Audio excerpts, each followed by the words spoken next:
અને તંત્રના દુશ્મન બન્યા છે। 5 કરોડના ખર્ચે બનેલા પુલમાં 5 દિવસમાં પડી તિરાડો। સુરેન્દ્રનગરના રતનપર જોડિયા શહેરને જોડતો બ્રિજનું ઉદ્ઘાટન હજુ તો 5 દિવસ પહેલા જ થયું। ત્યાં બ્રિજ પર અને તેની બાજુમાં તિરાડો જોવા મળી। 5 કરોડના ખર્ચે 230 મીટર લાંબો આ પુલ સવા 2 વર્ષે બનીને તૈયાર થયો, ત્યારે કરોડો રૂપિયા ખર્ચે બનેલા બ્રિજમાં તિરાડો જોવા મળી, જેના પગલે બ્રિજની કામગીરીને લઈને સવાલો થયા। સ્થાનિકો ભ્રષ્ટાચારના આક્ષેપ કરી રહ્યા છે, બ્રિજની ગુણવત્તાને લઈને તપાસની માંગ કરી રહ્યા છે।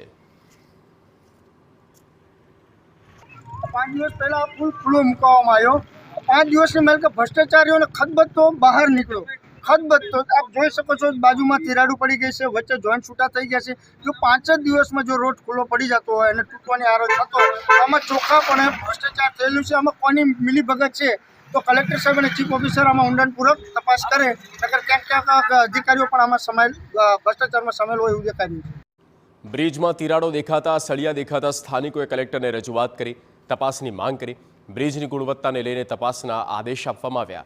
ટીવી9ની ટીમે જ્યારે બ્રિજનું નિર્માણ કરનાર કોન્ટ્રાક્ટરને સવાલ કરવા તેઓએ તમામ આક્ષેપોને નકાર્યા। બ્રિજની ગુણવત્તા ખૂબ જ સારી હોવાનું રટણ કર્યું। નેશનલ હાઈવે ઉપર, સ્ટેટ હાઈવે ઉપર પણ જોઈન્ટમાં બરાબર ભરવો જ પડતો હોય। આની ઉપર તમે 100 ટ્રક ચલાવશો ને ઊભા રાખશો તો કશું થશે નહીં।